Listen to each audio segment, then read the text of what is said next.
the calm and the fire.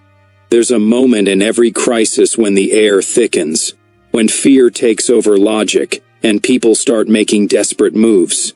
You can see it in financial crashes, political scandals, battlefield decisions, and even boardroom showdowns. In those moments, most people lose control. They react instead of respond. They chase safety instead of strategy. But a few, a rare few, stay still long enough to see the real game beneath the noise. Those are the players who master controlled chaos. This isn't about being cold or cruel. It's about being centered while the world shakes. Machiavelli understood this centuries ago when he wrote The Prince. He didn't preach chaos. He preached control. He knew that power doesn't belong to those who dominate others, but to those who keep their composure when everyone else is unraveling. In a world obsessed with reacting fast, the ability to remain deliberate is the ultimate advantage. What we're talking about here isn't just strategy. It's survival. Controlled chaos means being comfortable in disorder, using unpredictability as a tool, and bending uncertainty to your will.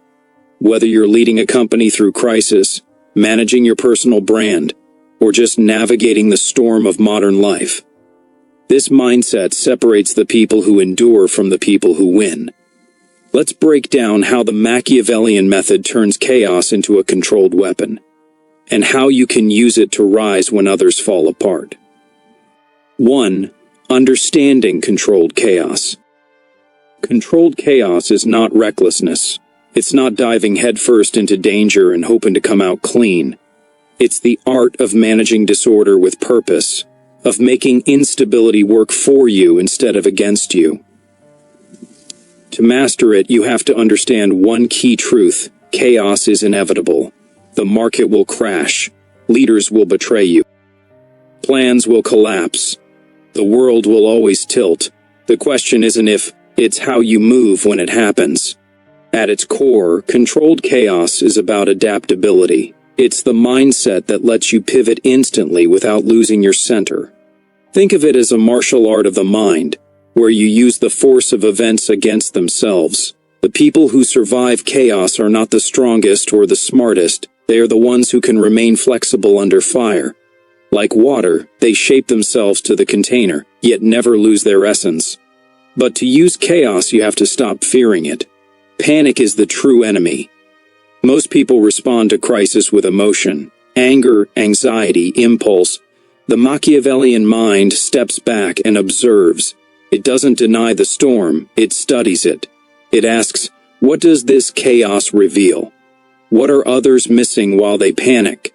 That pause, that instant of analysis while others scream, is where control is born. Once you can see the patterns in the chaos, you can start pulling the strings. 2. The psychology of panic and power. Panic is contagious. It spreads faster than truth. Watch a group of people when uncertainty hits. The fear multiplies before logic can even speak. Evolution wired us to react this way. Panic once meant survival. But in the modern world, panic is poison. It clouds judgment and amplifies weakness.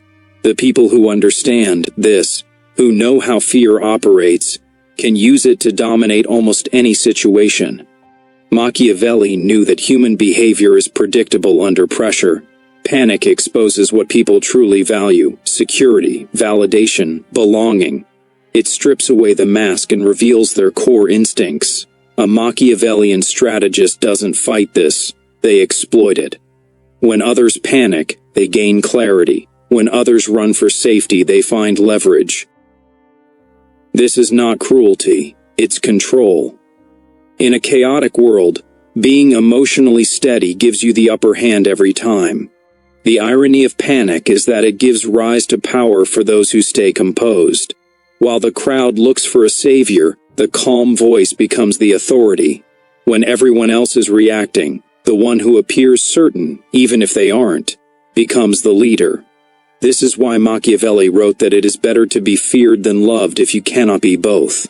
Fear, properly managed, creates order out of chaos.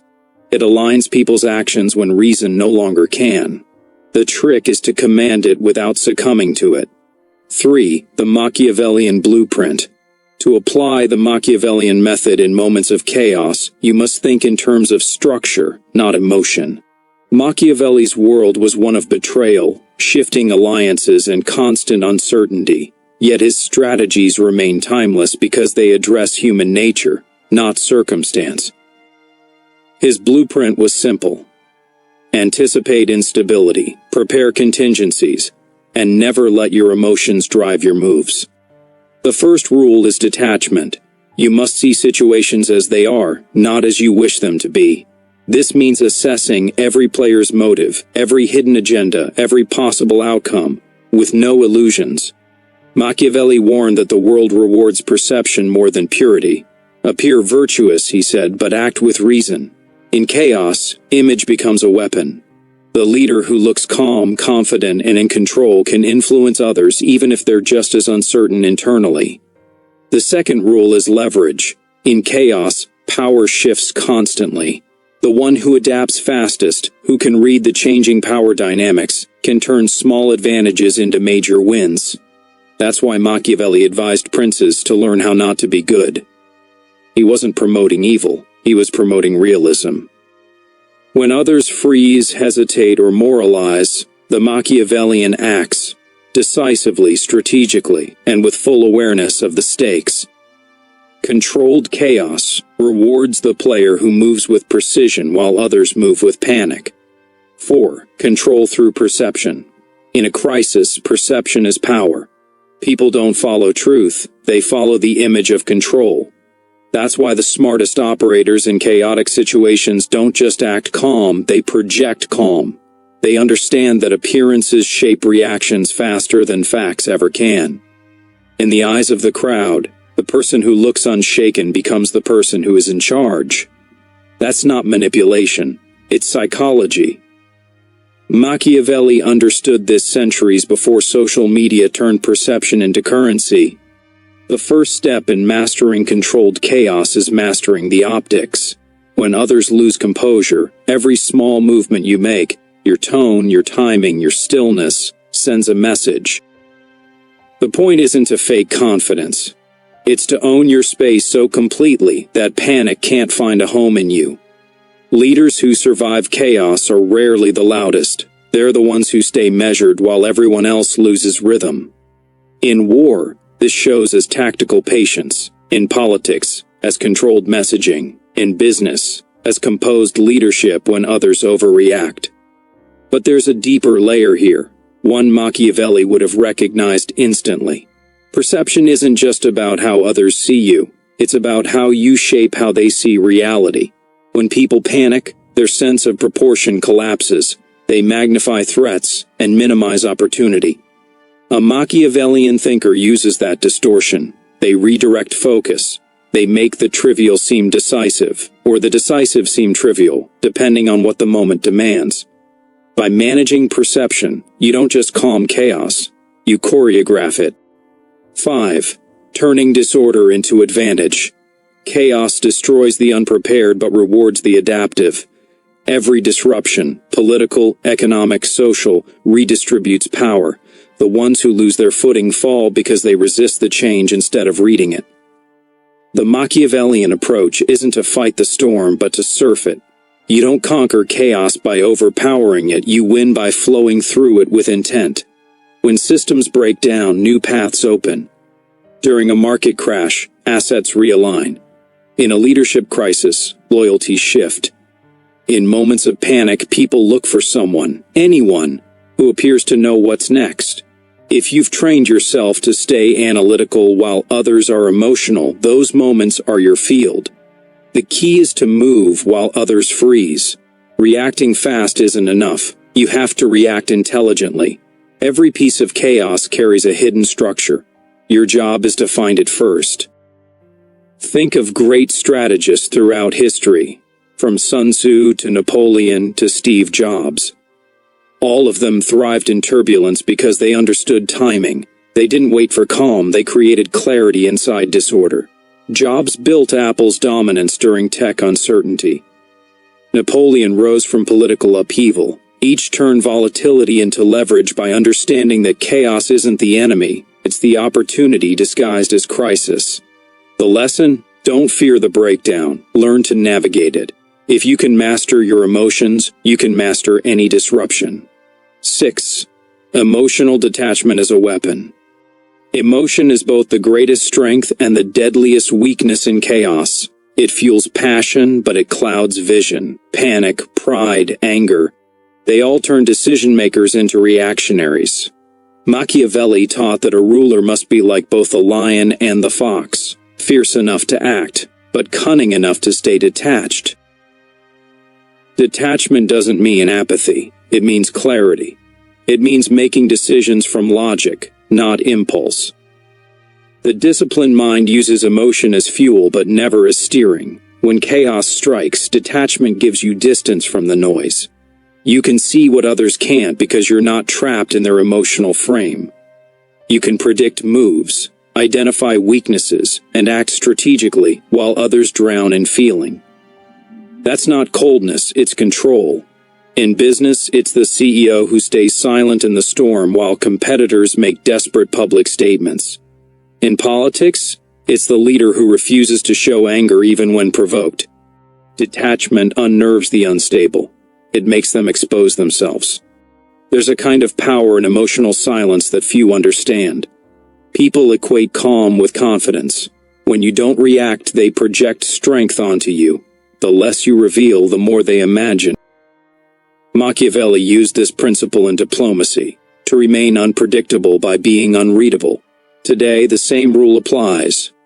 In a world of constant reaction, tweets, outrage, instant responses, the rare person who stays measured commands attention. Detachment is no longer just a virtue, it's a superpower. 7. Timing, patience, and precision. In chaos, everyone moves too fast. They make decisions just to feel in control, not because the move makes sense. That's how most people lose. Machiavelli understood that power favors the patient. He wrote that fortune is like a river. It floods when it rains, but those who prepare can channel it. The art of controlled chaos is not just surviving disorder. It's knowing when to strike. Timing is the invisible weapon that separates masters from amateurs. Patience is not passivity, it's calculation. It's the willingness to wait for the perfect opening while everyone else burns their energy. The Machiavellian strategist watches the battlefield, the politics, the emotions, the optics, and waits until the moment of maximum leverage. This is precision, acting once, decisively, when the outcome can be shaped, not merely influenced. It's not about constant motion, it's about meaningful motion. In any arena, business, leadership, politics, even personal life, precision beats speed. A calm move, made at the right time, changes everything. The crowd chases momentum, the Machiavellian chases position. He understands that chaos exhausts those who try to fight it continuously. By conserving energy, he ensures that when his strike comes, it lands with total force. Timing isn't luck, it's control disguised as instinct. 8. Real-world applications, leadership and strategy. Controlled chaos isn't theory. It's a survival system that defines real-world leadership. You see it in military strategy, where generals simulate disorder to mislead opponents. You see it in finance, where the boldest investors buy when fear is highest. You see it in political communication, where leaders use crisis to reframe narratives. The Machiavellian method doesn't rely on order, it creates order from instability. That's why it works anywhere humans panic. In leadership, controlled chaos starts with emotional command. Teams reflect the mood of their leader. If the leader panics, the entire structure cracks. But if the leader radiates calm, even under threat, people reorganize around that stability. It's not the absence of chaos that inspires confidence, it's the visible mastery of it. Great leaders don't promise peace, they promise control. They turn confusion into coordination, giving others the illusion of safety while steering events in the direction they want. Strategically, controlled chaos is about narrative control. When everything feels unstable, people look for meaning. Whoever defines the meaning controls the reaction. In crisis communication, this is everything. Whether in politics or business, the one who frames the story first, confidently, clearly, without visible fear, sets the stage. The facts matter less than the frame. That's the Machiavellian truth. Perception always outruns logic. The smartest players know this and act accordingly. 9. The discipline of chaos. Building the inner fortress. There's a misconception that mastering chaos means controlling everything around you.